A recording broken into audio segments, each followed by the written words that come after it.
This is the Bax and Grant Sports Show, presented by Sports Radio America. Good morning and welcome to all of you. I am Bax. Grant will be joining us a little bit later on in the show today, but we are kicking things off here and ready to roll on a Thursday morning. Welcome in to all of you that are tuning in live right here on Spreaker.com. Thank you so much for tuning in. The NFL season continuing to roll along. So much excitement building as the second week of the NFL games are just right around the corner. Thursday Night Football is tonight. And then, of course, the full slate of games on Sunday night on Sunday and on Monday night as well. I'm Bax. Welcome to the show. Grant, like I said, will be joining the show a little bit later. Don't fear. He shall be here. He's just run into a few things at home, and it takes a little bit of time to get to the studio. So Grant will be joining us in a little bit, probably next segment, by the time he beats his way through traffic in the wonderful city of Milwaukee. So we just want a quick reminder for all of you that you can listen to us right here Monday through Friday, live from 7 to 8 a.m. Central, right here on Spreaker.com.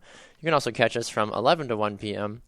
Central on Sports Radio America, Live 365, and tune in.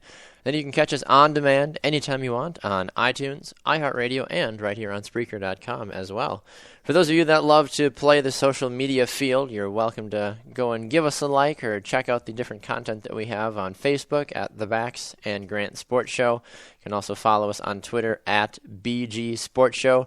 You can follow my personal account at Baxter Colburn, and Grant is at Grant's Rant BGSS. And then on Instagram, we are BG Sports Show. And if you ever want to shoot us an email, if you have any questions, comments, concerns, anything that we talk about on the show, we love hearing from you. Feedback is always welcome here on the Bax and Grant Sports Show.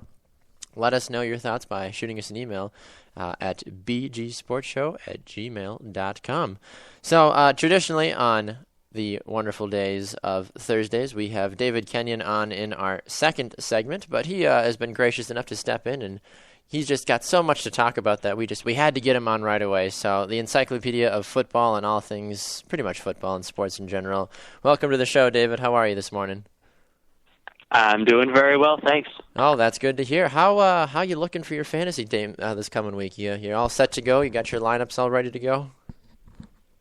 Yeah, I'm pretty much all set. I need a little help in our league because I had so many injuries, and Le'Veon Bell will be back next week, so I'm scrapping through 2 weeks, and then I should be okay. I was going to say, it's a long season, so I think we have a 14-game regular season. Is that? I think that's what our league is. So, I mean, I believe so. It's not the end of the world if you potentially lose the first 2 games, but I forget who you have this week. You've got a favorable matchup, kind of, don't you? Let's see here. I play Sam Wallace. Okay. Sam Wallace, our running 101 expert on the show. He is heavily favored. Ooh. Well, hey, miracles do happen, Just maybe start Tom Brady this time instead of sitting him. I don't know. We'll see. Plenty of time. You got to think about it. Well, we're so glad to have you here on the show, David. We're Thursdays is when we bring you in to help us preview the Green Bay Packers' upcoming game, but also take a look around the NFL as a whole. We'll get to Green Bay in just a moment, but let's start with tonight's game, the Thursday Night Football affair, an AFC showdown, the Denver Broncos and the Kansas City Chiefs. This game is interesting because Peyton Manning is 11-1 all-time against Kansas City. However, anytime you have a Kansas City home game at Arrowhead Stadium, that can cause a bit of a problem for no matter who the visiting team is. Definitely, and I am excited about this one. I think this game might not be getting enough attention because, it's just Peyton Manning, it's the Chiefs, he owns the Chiefs. Well, not really. Not this year. Denver, under Gary Kubiak now, sorry, let's try this again. Kubiak brought a system to Denver that they want to rely on the running game a little bit more than they have in the past. And what that means is they're trying to control the ball a little bit more. Like last week against the Ravens, they had 37 minutes of time of possession, which is absurd. It is, comparatively. Yeah. And they also scored no offensive touchdowns. Which I think is a little ridiculous when you have, Peyton Manning as your quarterback. How do you not score a touchdown? But that's irrelevant, I guess. Yeah, I mean, the Baltimore defense was good enough to stop that. I mean, that was a really tough opening to the season. You're bringing a new system, and you have to play Baltimore. It's not yeah. Great. Then Baltimore is not a team that you can just bat your eyes at and be like, oh, we should be able to take them. Baltimore is a solid contender in the AFC pretty much every season. Oh, for sure. And then this year with Kansas City matches up so well with Denver. They brought in Maclin, a legitimate receiver. Denver's secondary is fantastic.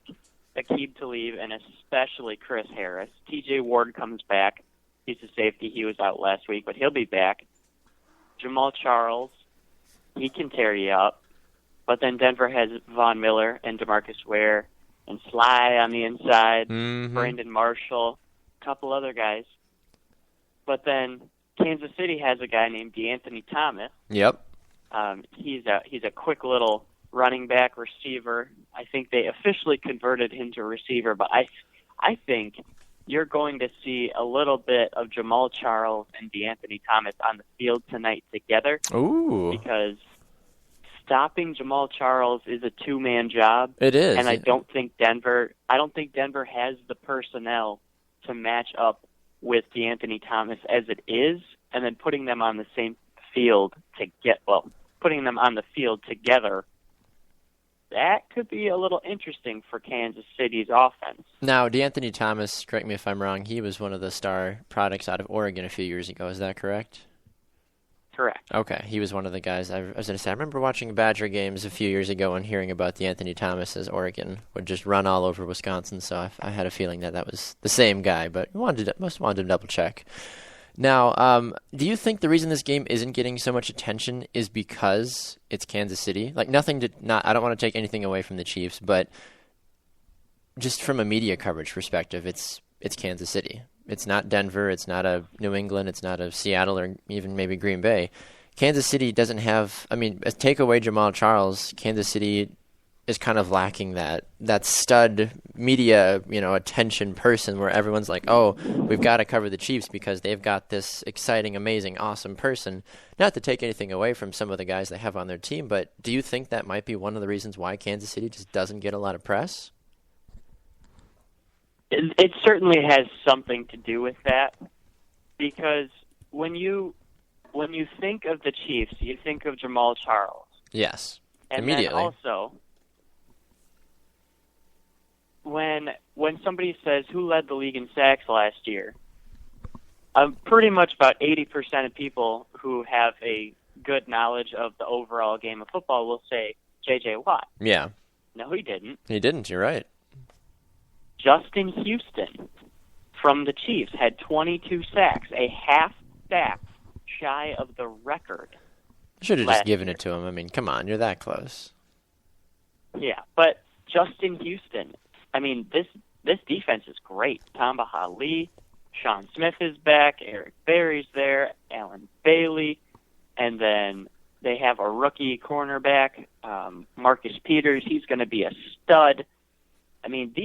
This team is good. Oh, yeah. This team is really good. And I think the biggest thing about the game not getting enough attention, I think I need to clarify that. The game's probably getting enough attention, but the focus is on Peyton Manning's arm. Which I think I don't care. But the way you look at it, though, think about it. As long as Peyton Manning is playing in a game, as long as the team that they're playing doesn't involve an Aaron Rodgers, Russell Wilson, or Tom Brady, nobody really cares about anything else, unfortunately. Which is sad, because I think that's why. For sure. I think that's sad because, like you said, just even from a general standpoint, if you were to ask them, about the Chiefs' defense or even just Jamal Charles as a whole, people would be like, oh, that's great, but it's Peyton Manning. It's like, sure, yes, but those of us that have been following the game a little bit closer the last 2 years that know that Peyton Manning is on this downward spiral, and Kansas City actually has a pretty viable shot of winning this game tonight.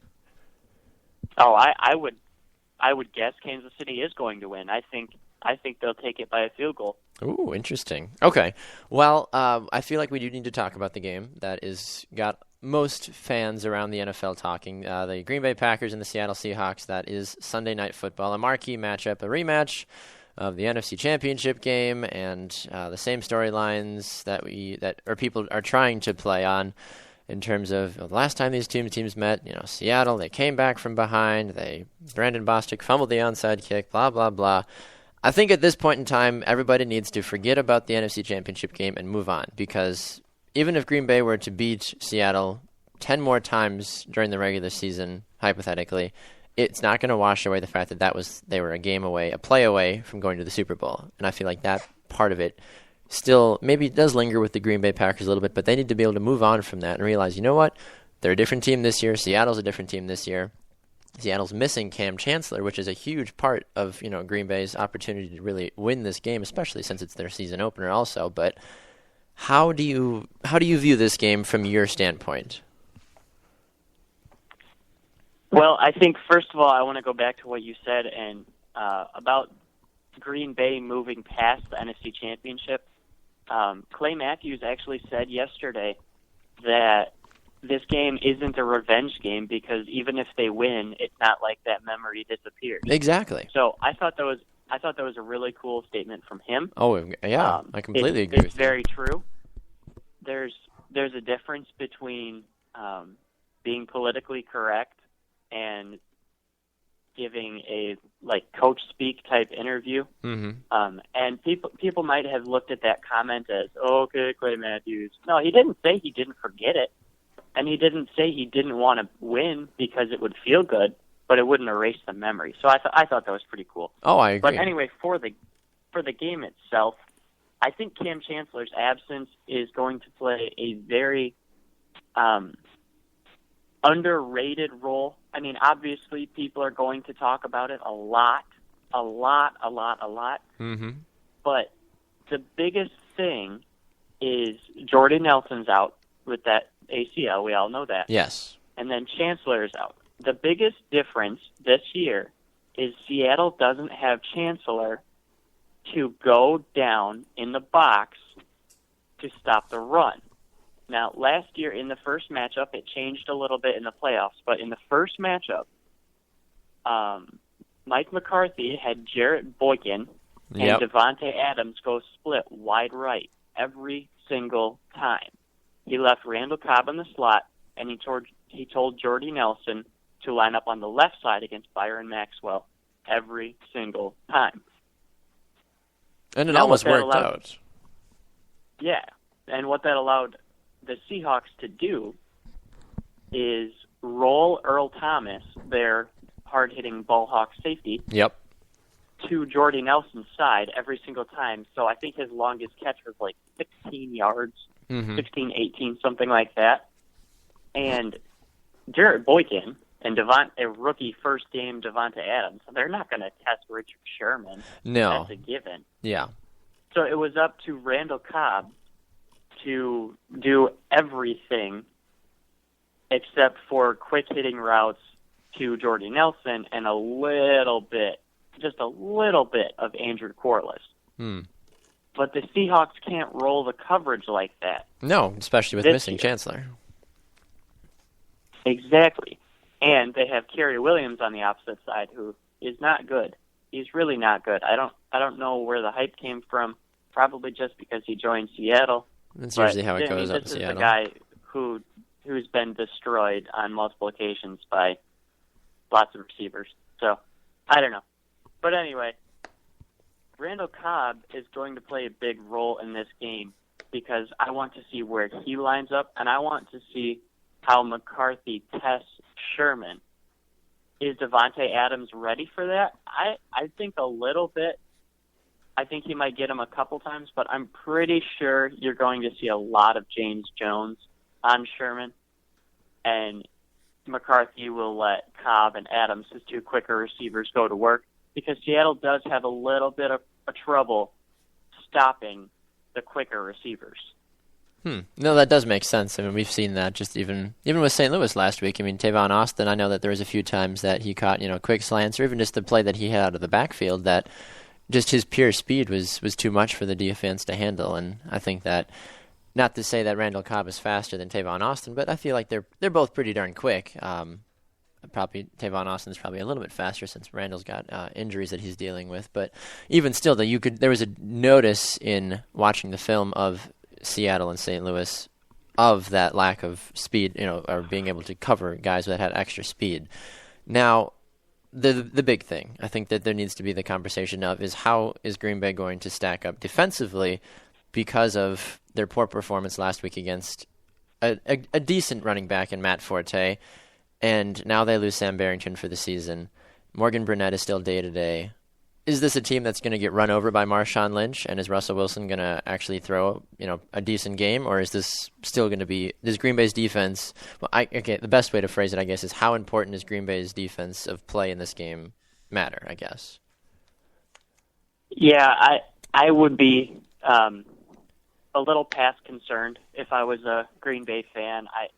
I don't know how they're going to stop Marshawn Lynch if Forte just obliterated them.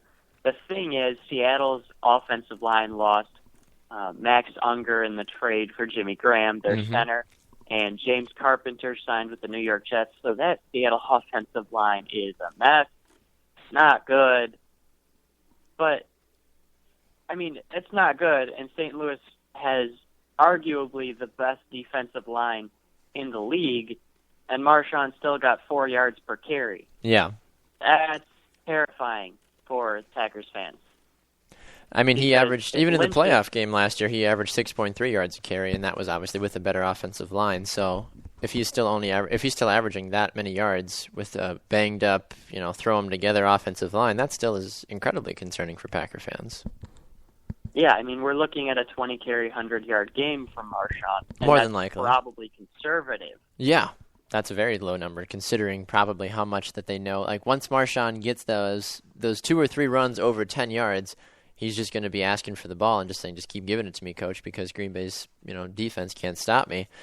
It raises, like you said, it raises a lot of concerns about this game. I want to step away from the Packers game. Quick prediction from you, though, on this one before we move on to one more game.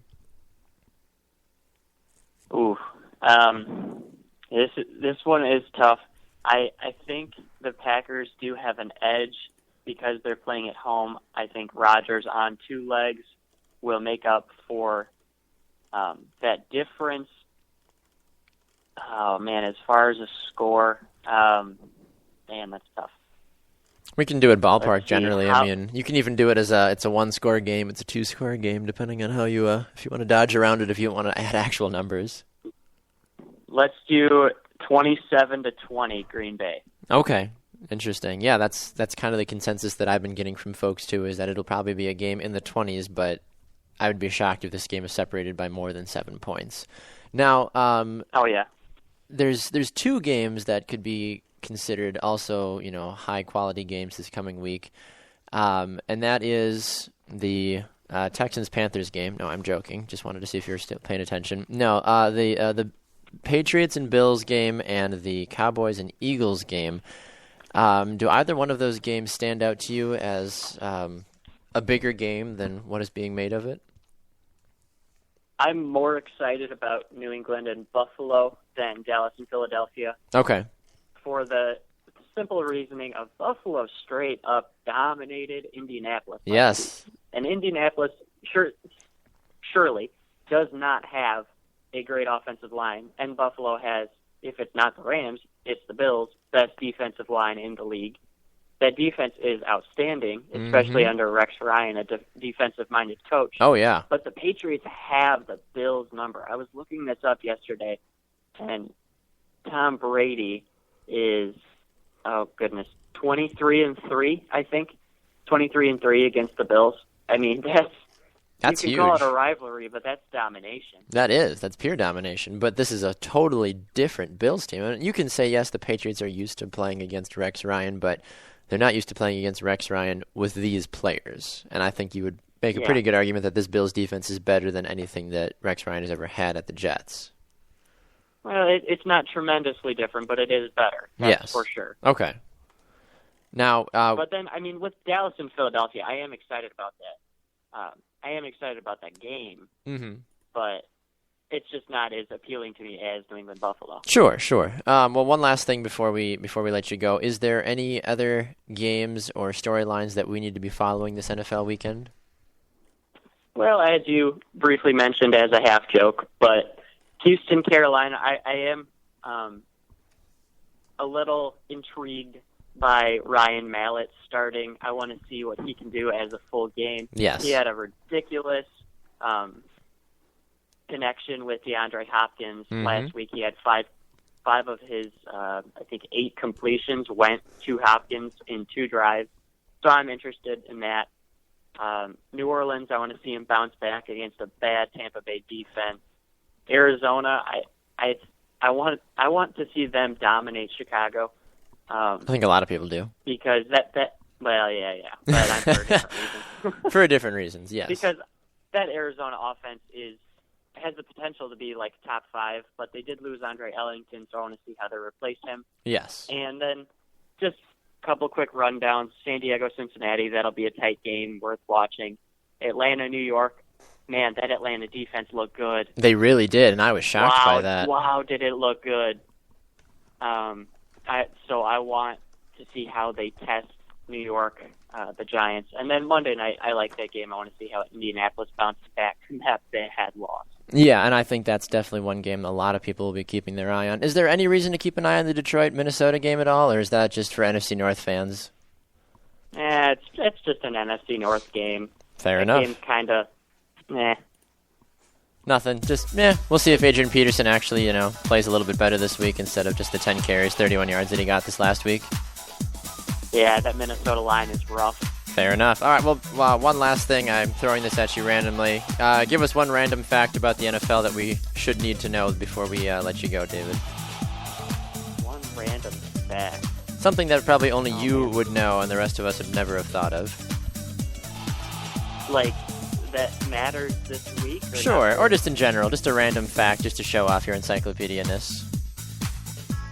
Oh, man. Man, you put me on the spot with something. I was hoping you'd have just a quick little, by the way, back in 1933 this happened. You give me like a starting point. It'll trigger my brain. It's early, man. Oh, jeez, I'm sorry. I haven't had your coffee yet. Well, we'll let Dan Quinn was the defensive coordinator at Florida. Oh, really? Now he went to the Seahawks, and then he's head coach of Falcons now. How about that? Hey, I didn't know that, so there you go. Well done. Well, thank you, David. It's always been a pleasure, and we will speak with you on Tuesday. Good luck on your fantasy game this weekend, and we'll be speaking with you again on Tuesday. All right, thank you. No problem. David Kenyon of Bleacher Report and the Sports Knot, good friend of the show, the encyclopedia of the sports world, especially when it comes to the NFL. We'll be right back. This is the Bax and Grand Sports Show.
Welcome back to the Bax and Grant Sports Show, presented by Sports Radio America. I'm Bax. And this is Grant. Welcome back inside the studio. David Kenyon joining us in the first segment, talking about the upcoming Packers-Seahawks game and the other action around the NFL this upcoming weekend. A man full of knowledge and wise beyond his years that we enjoy speaking with on all facets of the sports world.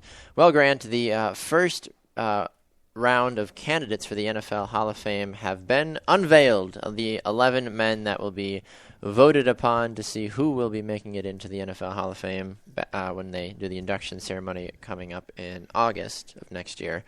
It's a pretty interesting list. Some not too surprising names on it, but let's run through the list quickly and then give our reactions. So far we have Brett Favre, Clinton Portis, Brian Westbrook, Terrell Owens, Alan Faneca, Keith Bullock, Mike Vrabel, Leroy Malloy, Darren Sharper, John Carney, and Ethan Albright. Now, initial reactions, I don't have too many negative ones. The one negative that I have is Darren Sharper. Out of all the people on this roster, because of how much trouble he's been in. Yes, I know that he's done so much in the NFL world, but the fact that he is currently serving a prison sentence for multiple rape and sexual assault charges is a little questioning. I guess that is true. I feel like his integrity has been compromised, and everything that he's done on the field is a little compromised because of the fact that he is now in jail. I mean, that's great now that he had a great career, but I was a little surprised by that. But then you have to look at what is the point of the Hall of Fame. Is the Hall of Fame there to judge your life and how you lived your life, or how you played the game of football? So you kind of have to look at it from that perspective. But no, it's not like I'm an idiot. I can understand timing of it. I was a little surprised, and I was like, wait, what? I can understand where you're coming from. Yes, yeah. We're talking about the NFL's Hall of Fame, first 11 players that were selected for the upcoming induction ceremony. These are the new 11 candidates. Yes, these are the new guys. The official voting hasn't been. Have waited their 5 years, first year eligibility, and then have been voted into the original 103. Yes, yeah. Looking through this list, there's a lot of successful players on here. Brett Favre, Clinton Portis, Brian Westbrook, Terrell Owens. Those four guys within themselves helped carry their respective franchises for so many seasons. Clinton Portis was a beast. Yes, he really was. I think people forget that he started with Denver before he ended up going to Washington, where I feel like he made more of a name for himself at Washington than he did back in Denver. Now, you can make the same.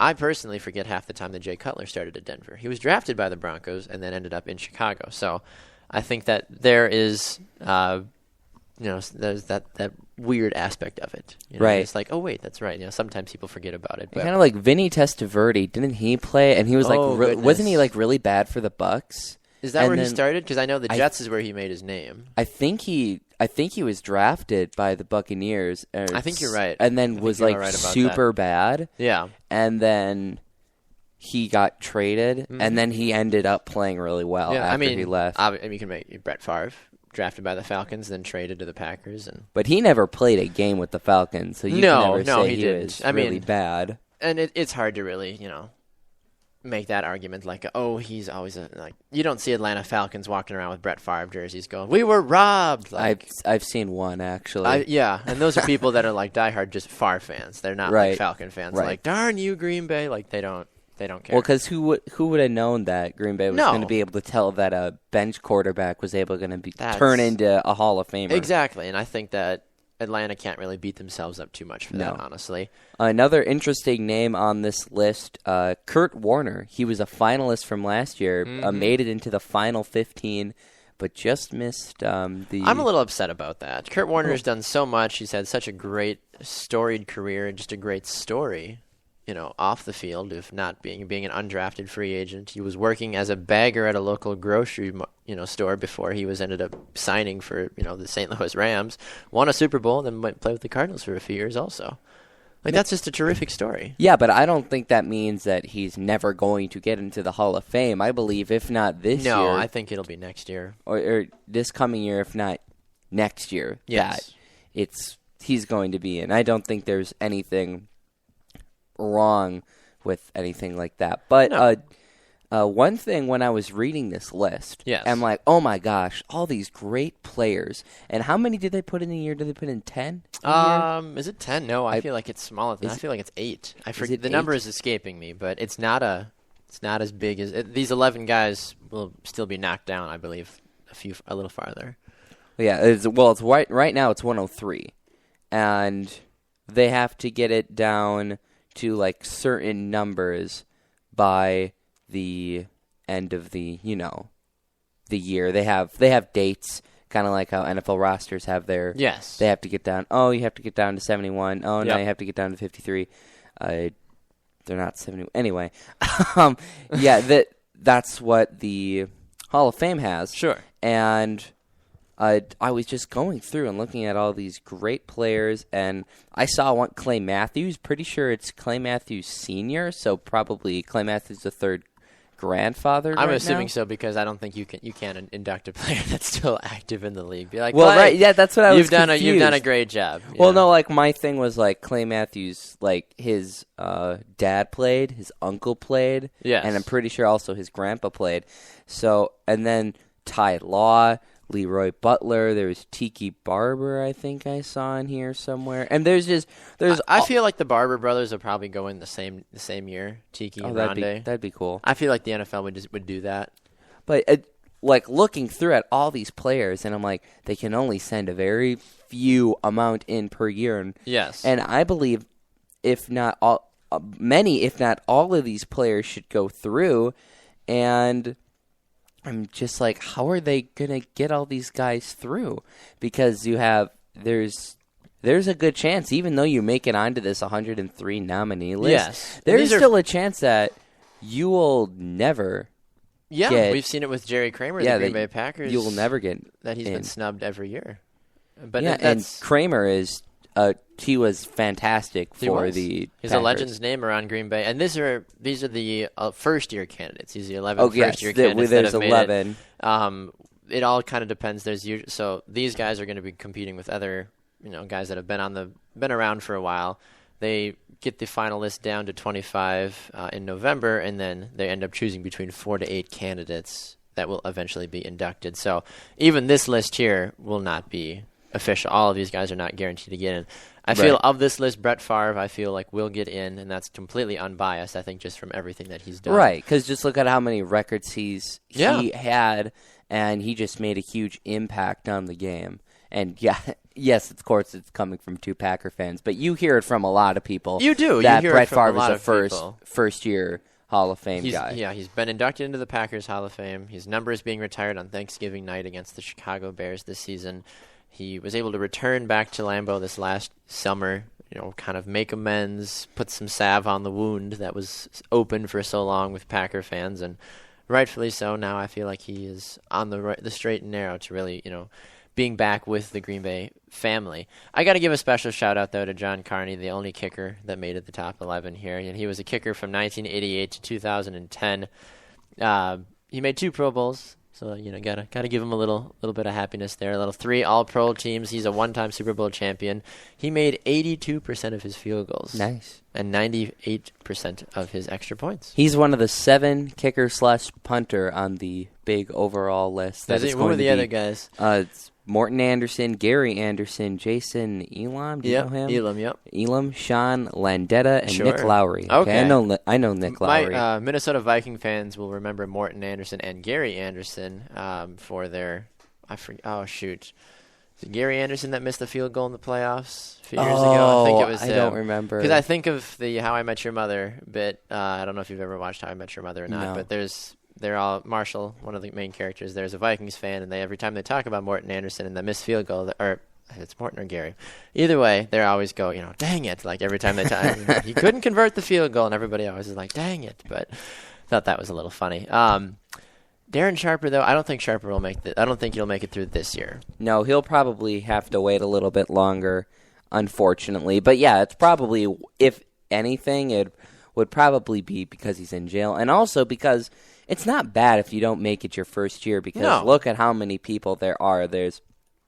And you have all these coaches too, there's Tony Dungy, Bill Cowher. He'll obviously get through. Mike Holmgren. Tony Dungy was a finalist last year. Yeah. Jimmy Johnson, he was a finalist last year. These guys aren't in the NFL Hall of Fame yet. Wow. No, yeah. Wow. There's Dan Reeves, Pete Rodriguez. There's just a bunch of people that are recognizable names that are still not through. And then just think of next year. There's going to be how many other guys that they'll be bringing in. That's the great part.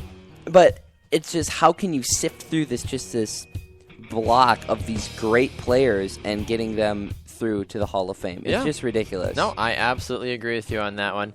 We'll see what ends up happening with these players. But your first 11, your 11 first-year candidates for the NFL Hall of Fame induction for 2016, once again, are Brett Favre, Clinton Portis, Brian Westbrook, Terrell Owens, Alan Faneca, Keith Bullock, Mike Vrabel, Leroy Malloy, Darren Sharper, John Carney, and Ethan Albright. We will be right back. This is the Bax and Grant Sports Show.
Welcome back to the Bax and Grant Sports Show, presented by Sports Radio America. I am Bax. And this is Grant. Welcome back inside the studio as we continue to roll on with our Thursday edition of the Bax and Grant Sports Show. And Grant, you know, occasionally I like to see just how smart you are. Yeah, that makes me frightened because I'm... Well, I have faith in you, Grant. Well, at least somebody does. Hey, come on. You know, I feel like you don't give yourself enough credit. But I wanted to test not your SQ today, your Green Bay Packers trivia. Ooh. So I felt like this would be something that you would, possibly excel at. I think you should excel at it. Okay, unless these questions are like completely ridiculous or where did this person play at college? Well, let's find out. Okay, we'll find out. We've got 7 questions for you, Grant. Multiple choice. I'll read them off and we'll see how you do. Are you ready? I'm ready. First question. What team did the Packers defeat 28-24 in the 1994 Wild Card Playoff? The Falcons, Buccaneers, Lions, or Saints? The Saints. That is incorrect. See, these are ridiculous questions. Hey, they are pulled from all over the place. Next question. What round did the 2011 draft did the Packers select Alex Green?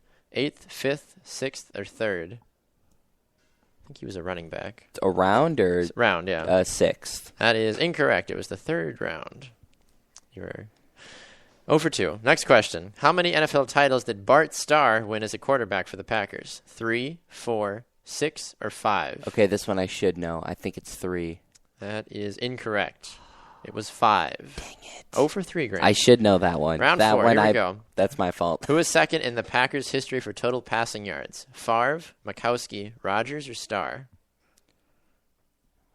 3 seconds. 2. Favre. That is incorrect. Aaron Rodgers is second in Packers history. I was like, it's one of those two. What round in the 2010 draft did the Packers select Brian Bulaga? 1st, 2nd, 5th, or 4th? I think 2 seconds. First. It was definitely the first round. Okay, well I was like, I know one of them was first. It was. That was Bulaga. What Packer great has written 3 children's books? Bart Starr, Clay Matthews, Donald Driver, or Brett Favre? I'm going to go with Donald Driver. That would be correct. Well done. Because he's like the nicest man ever. He is. Last round, Grant. You got 2 correct so far. Who leads the Packers in all-time rushing yards? Donnie Anderson, Jim Taylor, Elijah Pitts or Amon Green? Amon Green. That is correct. Well done. I knew that one. 3 out of 7, Grant. 3 out of 7. Not terrible. I knew there was going to be some wacky draft questions in there. I knew there was. That's not my fault, bro. I know it's not. Questions. I'm just saying. All right. I'm just saying. I know. Well, Grant, you went 3 for 7. Yikes. You are now going to ask the questions to me. Okay. So I will wait with bated breath. As you get easier questions than I did. That's not me, man. That's all on the app that generates the questions. All right. You went 3 for 7 on Packer trivia. I will hopefully do much better. I'm ready. Feeling good. Let me know when to go. All right, get ready. What current Packer holds the record for most touchdown receptions by a Kentucky player? James Jones, Jordy Nelson, Randall Cobb, or Jared Boykin? Kentucky player? 2 seconds. Boykin? That doesn't right. That is incorrect. Randall Cobb. He's from Kentucky. Yes, he is. I actually knew that one. See, well, that's the one player. Well, what current NFL quarterback was a teammate of the Packers, Jordy Nelson, in college? Mark Sanchez, Josh Freeman, Andrew Luck, or Ryan Fitzpatrick? Ryan Fitzpatrick. Incorrect. Josh Freeman. Really? Yeah. I don't know. Is he a current NFL quarterback? The Packers first played in City Stadium. What was its initial capacity? 20,000, 26,000, 6,000, 12,000? 12,000. That is incorrect. 6,000 is the correct answer. I knew it was low. I didn't know if it was as low as 6,000. Who was second on the Packers in tackles in the 2012 season? Nick Perry, A.J. Hawk, Morgan Burnett, Clay Matthews. Hawk. Incorrect. Clay Matthews. Come on. Who is first in Packers history in total passing yards? Bart Starr, Brett Favre, Lynn Dickey, Aaron Rodgers. Oh, no. I think it's Rodgers. No, we just had this. He was second. Oh, you're Brett right. Favre my gosh. Lynn Dickey. Which team ended the Packers' longest ever home winning streak? Detroit Lions, Chicago Bears, Minnesota Vikings, Oakland Raiders. It was the Lions, wasn't it? Yes. Yeah. Oh, no, it wasn't. What? It's the Minnesota Vikings. I thought it was the Lions. Stinking Vikings. What Packer legend said football is blocking and tackling? Everything else is mythology. Brett Favre, Vince Lombardi, Reggie White, Bart Starr. Was that Lombardi? Yes, it was. I was going to say, I think it is. I got one. Okay, you got hard questions. I got 1 for 7. Woo. 1 for 7. All right, Grant. Would you like to stay in the Packers realm, or would you like to broaden it a tad? We should broaden it to. Let's broaden it to the NFL. Just to the NFL? I can do that, please. Or I can do NHL specific ones. We could do that as well. There's NFL basics, and then there's NFL 2014-2015. What would you like to do? Let's try that. The 2014-15? Yes. Okay. Let's see here. Our games are being brought to you by QuizUp today because the app is a beautiful, amazing thing, and I like the new revamp that they did with the app too. So if you ever get a chance, you can check it out. All right, Grant. Here we go. NFL 2014-2015. Your first question. Once it loads. What former Super Bowl winning running back with the Giants signed a free agent contract with the Colts in 2014? Ahmad Bradshaw, Henry Hayoki, Andre Brown, Brandon Jacobs. The first one. That is correct. Ahmad Bradshaw. I was like, I don't know the name because there's too many. I didn't recognize most of those names either. All right. Which member of the famed Steel Curtain defense had his number retired by the Steelers in 2014? Dwight White, Joe Green, L.C. Greenwood, or Ernie Holmes? Joe Green? That is correct. Well done. I thought they would have gone a little sooner than that. Next question. In the Broncos' Week 14 win over Buffalo, Peyton Manning saw his consecutive touchdown passing streak stopped at how many games? 52, 51, 53, 55? 52. That is incorrect. They were answer talking was 51. They were actually talking about it last week. Oh, really? Yeah. Super Bowl champion Seattle Seahawks opened the season on Thursday Night Football against which NFC team? 49ers, Bears, Giants, Packers. Packers. That is correct. Let us see here. Which NFL head coach was fined $100,000 in 2014 for using profanity towards an official? John Fox, Dennis Allen, Jason Garrett, Rex Ryan. Rex Ryan. Seems like something he'd do. That's correct. Yeah. That is very I was correct. waiting for his name. Well done. Well done. Round 6, here we go. Jared Allen signed with the Bears in 2014. Which of these teams has Allen not played for? Steelers, Bears, Chiefs, Vikings. The Steelers. That is correct. He started with the Chiefs. I knew he played for the Chiefs. Last I almost round. let him know. Who was the AFC Offensive Player of the Month in October 2014? Dalton, Tannehill, Manning, Brady. Brady. Correct. Well done. Well done. I think you went 5 for 7 on that one. think I went 6 for 7. I only missed Let's one. See here. Let's see. You got 1, 2, 3. Okay, 4, 5 for 7. 5, 6. You got 6. 6 out of 7. 6 out of 7? Oh, well done. Well done. cool. One more round before we send you on your merry way, Grant, because I know Thursdays you have to skip off to class. Yes. Which is, that's your own personal choice. I understand that. All right. I'm ready, Grant, if ever you are ready for me. Oh, I'm ready. Are you, though? More than ready. Okay. Game on. I'm ready for you, man. I got you. All right. First round. Here we Which go. team drafted Johnny Manziel in the 2014 NFL The draft? Cleveland Browns. It's like I don't even need to read off the I got options. that That one. one was easy. Boom. Round 2. All right. What former Dolphins first-round draft pick was signed by the Chargers after being waived by San Diego? Ricky Williams, Ronnie Brown, Darrell Scott, Andre Ronnie Brown. Brown. Ronnie Brown? Okay. Yeah. There was 2 last names that were Brown, and I was like, which Ronnie Brown. 2 for 2. Here we go. In Week 6, which team became the first NFL franchise to win 750 games in their history? Giants, Packers, Bears, or Lions? Packers? No. No, the Giants. I was going to say, I think we would have heard about that. That was the Bears. Or the Bears, excuse me. Yes, Wow. the Bears. Who was the Bears' first-round draft pick in the 2014 NFL Draft? Zach Martin, Kyle Fuller, Eric Ebron. Kyle Fuller. There you go. Got 3. Round 3 5. for 4. Here Raiders starting quarterback Derek Carr was drafted in what round of the 2014 First round. draft? What? Second. round. Oh, my God. Oh, that's right. Duh. Round 6. Cardinals' Carson Palmer was lost for the season when he suffered a knee injury in a game against which team? 49ers, Eagles, Cowboys, or Rams? Oh, Rams. That is correct. Pulled it out of Got nowhere. him. Bonus round. Here we go. Which one of these teams moved into a brand new stadium in for the 2014 season? Seahawks, 49ers, Colts, or Steelers? 49ers, Levi's Stadium. I got 5. 5 out of 7. Well, Grant defeats me this week. He got 9 total points. I only got 6. Whoa, I Well won done. something. Well done, Grant. I think it's the first time you've ever won anything on the show. No, I won Name 5 last year. Last year? Yeah. Wow, it's been that long since you won. Yes, it's been that long. We'll work on it. We got to. But I was up against 5 people. That's true. That is very true. All right, we're going to another break. We'll be right back. This is the Bax and Grant Sports Show.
Welcome back to the Bax and Grant Sports Show, presented by Sports Radio America. I'm Bax. Grant was here, and then he was gone, like a flash in the night. He is gone, and he is back as he came into the show a little bit late because of traffic, and now he had to scoot off to the wonderful academia world where he has a quiz that he has to take in one of his music classes. So we shall miss Grant terribly, but we shall survive as we do most days. Just a reminder that you can catch us right here Monday through Friday, right here live on Spreaker.com.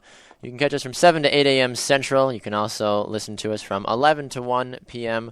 on Sports Radio America, Live 365, and TuneIn. You can get us on demand anytime you want on iHeartRadio, iTunes, and on Spreaker.com. And then thank you to all of you watching on Periscope today. Periscope finally wasn't working in the first segment, but it is up and running now. So if you are more inclined to want to watch the show, you are always welcome to go and watch it there. You can go back and watch it if you want to as well, give you an exclusive look into the studio and see all of the shameless banter that occurs off air and just even on the air too, if you wanted to see how Grant and I react to different things. It's always a good time. So it is a Thursday edition of the Bax and Grant Sports Show, which means we have David Kenyon come on the show, but it also means that Connor Christensen gets to join us on the show today as well, as it is time for his Fight Corner. So Connor, welcome to the show, sir. Thank you. How are you doing today, Bex? Probably better than you are as a Vikings fan, but doing pretty good. Oh, you had to do that. I'm sorry. Thanks, I needed a clarification. 2 segments ago, we were talking about the first ballot Hall of Fame inductees, or candidates, and they had Morten Andersen and Gary Anderson on there as people that were considered but didn't get in. They both were Viking kickers, correct? What was Gary Anderson was for sure. What was the first name? Morten Andersen. I couldn't remember if Morten was also on the team or not. That name is not familiar. Okay, I couldn't remember if it was or not. But I knew Gary for sure because he was the guy that missed the field goal in the playoffs, right, or the Super Bowl or something, NFC Championship. Yeah, that was Gary Anderson. Okay. Yeah. And I was trying to make the How I Met Your Mother reference with Grant, and he had no clue. He was like, "I don't get it." So, but I'm glad I figured I'd clarify with the true Vikings fan before I, proceeded any further with the show. So I'm glad that I was kind of right on it at least. I think I flipped-flopped because I was like, I think it was Gary. No, maybe it was Morton. I don't know, but it was Gary Anderson. So. Apparently, I'm looking this up right now. Apparently, Morten Andersen was a kicker for the Vikings. Okay, I thought so. He also missed a winning field goal for the NFC Championship. Anderson is a bad last name to have if you're a Vikings kicker. Apparently, Blair Walsh has broken Hopefully, Blair Walsh breaks the name. I mean, Ryan Longwell didn't do too short. Oh, fun fact! Here we go. Anderson made a game-winning field goal against the Vikings in 1998 with the Falcons, and then they went on to the Super Bowl. Oh, really? I think they lost that Super Bowl. I think so. The Falcons. I think you are right about that. They should have missed, or they should have lost. Should have lost that championship because 1998 was the year the Vikings were really, really, really, really good, and then they. All right. You hit my... I'm so sorry. I just wanted a clarification, then I ended up setting off years of depression and letdown from Viking fans. I did not mean to trigger such a nerve. So let's flip it, and let's use your anger, but in a kind way, towards the UFC and MMA world as we talk about your fight corner. Oh, yes. What exciting things... Getting in an octagon and beating people is so kind. It really is. Did you see... I don't know. I feel like we have new news about Ronda every other day, but she was on... Ellen DeGeneres' talk show, and she was asked to demonstrate some of her moves. So Ellen had her producer go out in they had a fake ring, and Ronda was like, quarter speed doing everything, and the producer still couldn't get out of anything. And Ronda was talking and demonstrating everything, and the guy was like flailing on the ground, and she was like, yeah, then you would do this, and then if you push a little harder, you'd break his elbow, and the guy's like, no, please don't break my elbow. Like it was pretty funny. Yeah, I heard about it this morning when I was looking at some stuff. I heard about it. I hadn't had a chance to actually look at it yet, but that was what I had heard too, is that Ronda went on Ellen and beat someone up basically. She was so casual about it. She's like, all right, and then you would do an arm bar here, and you'd sit on him this way, and bring his leg back this way, and the guy is like full strength trying to get out of it, and Ronda's like just casually describing what she's doing and holding on to him like nothing's not a care in the world, and I'm like, that's this girl. It was the thing that I've been hearing about Ronda more than that was everything she's been talking about for Nick Diaz. Yes, I don't know if you've heard about you've heard about that. Nick Diaz. The whole thing is weird. So Nick Diaz, he has been banned from MMA, professional MMA, for 5 years, and that is for marijuana use. Now, what's interesting is he has tested and he's failed 2 previous tests before that. So he has failed twice when it came to smoking marijuana. The third offense, which would be this one, is a little bit different because he was tested 3 times. He passed the first and third ones, but he failed the second one. Now, the first and the third one, let me make sure I have my times of day correct. Right. So the first one was at 7:12 a.m., I'm assuming. Mm-hmm. Not that it would matter. And he passed that one. Okay. And then at 10:38, he failed the next one. And then an hour after that, he passed the third one. So I'm a little confused by that then. So he was clean, went and smoked, came back, failed, and then... You can't. No, not after an hour. The marijuana will stay in your system for at least a day. I'm confused then at how he would fail one. They used a different testing lab. There wouldn't be like a 2/3 majority on that one? Like if you pass 2 out of 3? Right? Apparently not. I think it's every failure is taken seriously. You can appeal it. Yes. But from what I've been reading, I've been doing some research into this, and it seems like the UFC has been just out for Diaz, just trying to get him to slip up and make mistakes. He's been targeted several times for these random drug tests. And another kind of interesting fact is Anderson Silva, who just received a suspension for steroids, he only got 1 year. Really? So they were going to... Yeah, and he tested positive several times for steroids. And they're going to give him a 1-year suspension. Yeah. And they give Diaz a 5-year suspension for, not to take anything away from it, for a drug that is far less dangerous. Yeah. So marijuana is not a performance enhancer. No. It does not do that. If anything, it would make your judgment worse. It'll enhance the colors and sounds around you, but it won't enhance the performance of how you do in the ring. Exactly. And Anderson Silva tested positive actually right before his fight with Nick Diaz. So, and they still let him go in and fight. They still let Silva go in and fight. Really? So, they're being completely inconsistent. They're giving Diaz and they're also fining him like $165,000, which is just crazy. That is. And I get it. Marijuana I'm pretty sure, is on the banned substance list. UFC doesn't want people to do it. I get that he should get, some kind of fine, suspension. It would make sense that, you should be suspended if you use any drug, or anything. Obviously, there should be some punishment for it. But this is almost sounding like the NFL with the amount of suspensions that are being dealt out for actions that you would consider kind of the same, but it's like, we're only going to give him a 1-year suspension. We're going to give him a 5-year suspension for a drug that, like you said, is far less dangerous. I mean, steroids even medical steroids. I mean, yes, there's good and bad sides to all of them. It's like that bothers me. I didn't realize that Anderson Silva. I mean, I knew he'd been suspended. I didn't realize that it was for a shorter amount of time. So that was really is interesting. I've honestly never heard of a 5-year suspension. I haven't either. That's why I was surprised when I heard it was 5 years, and I'm like, oh my gosh, what did he do? Marijuana? What? Yeah, I was completely surprised. He smokes pot. Yeah, me too. It's I don't know where it's going to go. I know a lot of people in the UFC world are very mad about this. Yeah, rightfully so. Nick Diaz's lawyers have already come out and said that they're going to try to repeal it. And honestly, they have really good arguments. Honestly, the fact that this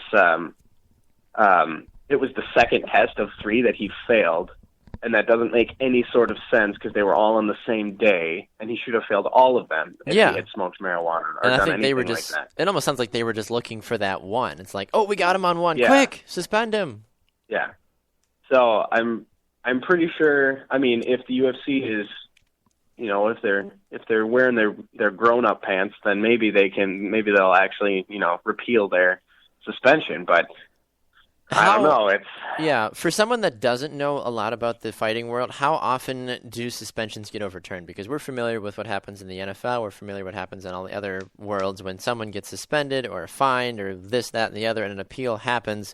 Usually the appeal is won or it is reduced. Is there a standard history with fines and suspensions in the fighting world?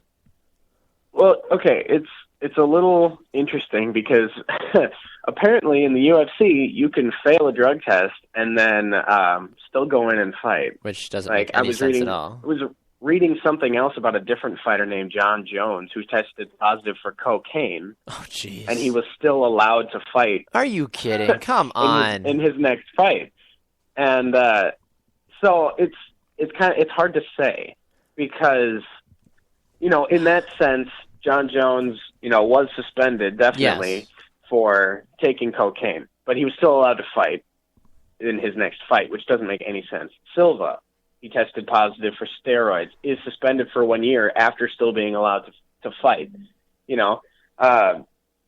So I think it's kind of like the NFL, where if you have a decent amount of evidence and all of this other stuff, it can be repealed. Sure. How much more difficult is it? I'm not entirely sure. I would think the sports world is kind of similar. You feel like there'd be a bit of consistency across the board with suspensions. I feel like all the leagues need to get together and say, all right, look, marijuana, here's the suspension. Cocaine, here's the suspension. Steroids, performance-enhancing drugs, this suspension. Like, why it shouldn't be different. I remember we actually talked about this.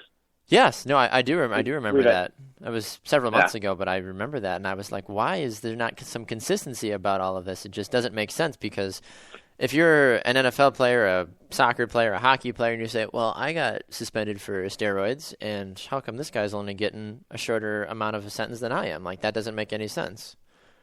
Yeah. Yeah, no, I agree. We need to have some consistency with this, because otherwise we get, stuff like this where a guy's getting a 5-year suspension for, I don't believe that he smoked marijuana that day. Yeah, there's no way that you can, like you said, there's no way that you can smoke marijuana, be fine one test, negative another, and then fine again. That just, even from a medical standpoint, that doesn't make any sense. But Connor, we appreciate your time today, and your insight is always welcome here on the Backs and Grant Sports Show. Good luck to your Vikings this weekend. Get that first victory against the Lions, because as we know, no one cares about the Lions. So go and crush them, and get Adrian Peterson back in the right way is number one, so he can help my fantasy team. But number two, so the Vikings can prove the rest of the world actually correct instead of doubting them. He needs more than 10 carries. Let's do it. Let's give him the ball. Pass him the rock. Him the ball. Absolutely. Yeah, Connor, thank you so much. Enjoy your weekend, and we'll be checking in with you again next week. All right. Take care, Beck. Thanks, man. You too. Connor Christensen, our fitness and fighting expert here on the Backs and Grant Sports Show. We're going to go to one more break. When we come back, we have some interesting insight for you that I'd like to share in terms of how to make your fantasy team a little bit better, and some different websites and apps you may have not known about. We'll be right back. This is the Backs and Grant Sports Show.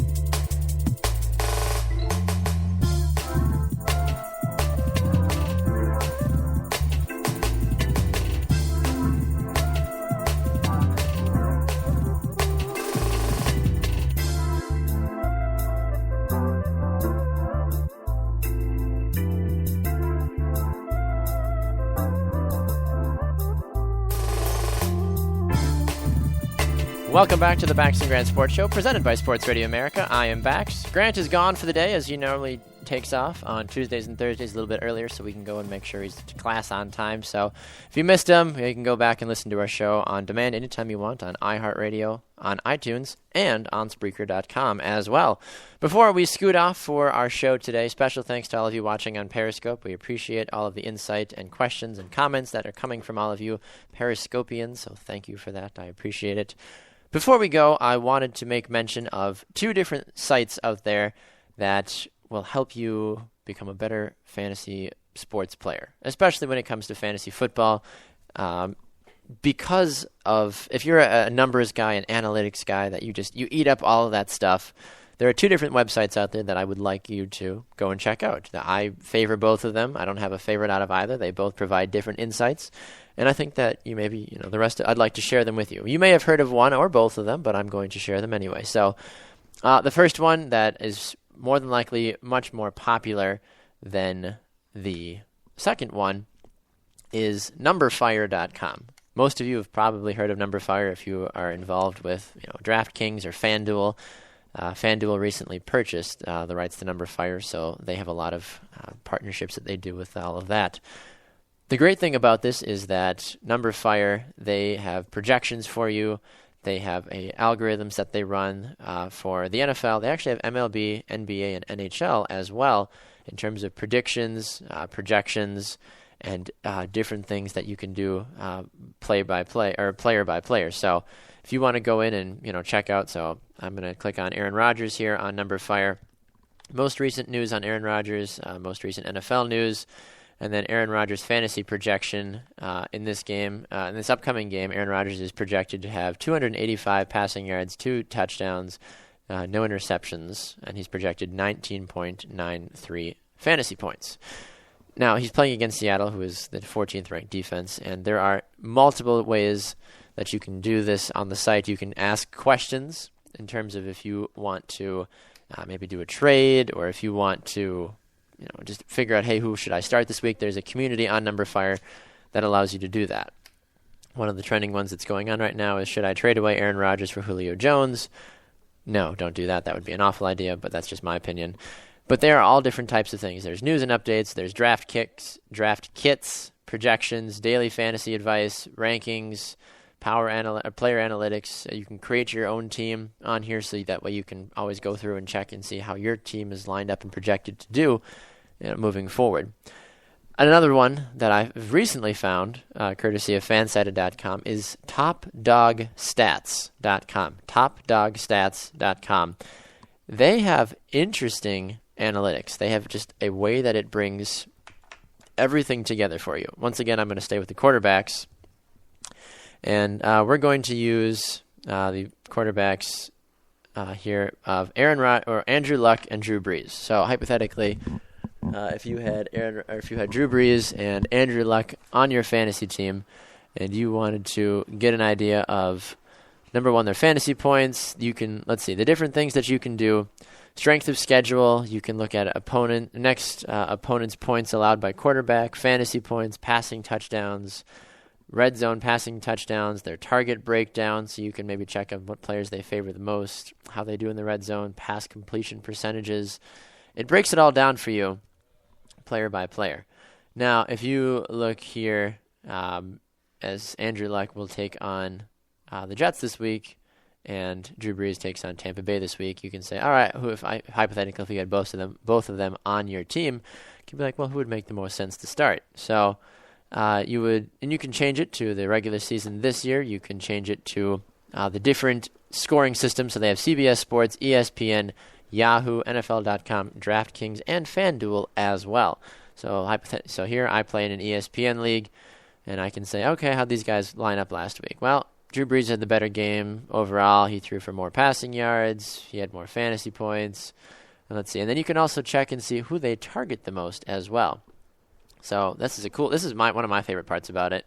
So target breakdown, Andrew Luck favors T.Y. Hilton 29% of all of his passes. He favors Andre Johnson 20%, and he favors Dante Moncrief 22%, and then the remaining 29% is divided among other players. So it gives you a breakdown of who these quarterbacks, who these players, how they favor, their run tendencies, their pass, defense, kickers, everything is on here. You can create your own teams, you can save them, and you can help dominate your sports league any way you can. Top Dog Sports, they only have football right now, which is completely fine.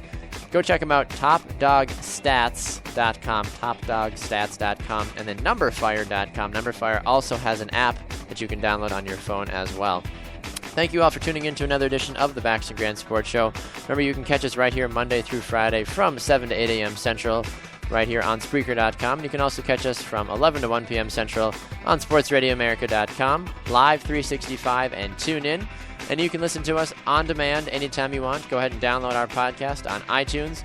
Listen to us on iHeartRadio. Just go to iHeartRadio.com. Search for the Bax and Grant Sports Show. Or you can catch us on demand on Spreaker.com as well. On social media, for those of you social media savants, you can follow the Bax and Grant Sports Show on Facebook, the Bax and Grant Sports Show, Twitter, at BG Sports Show.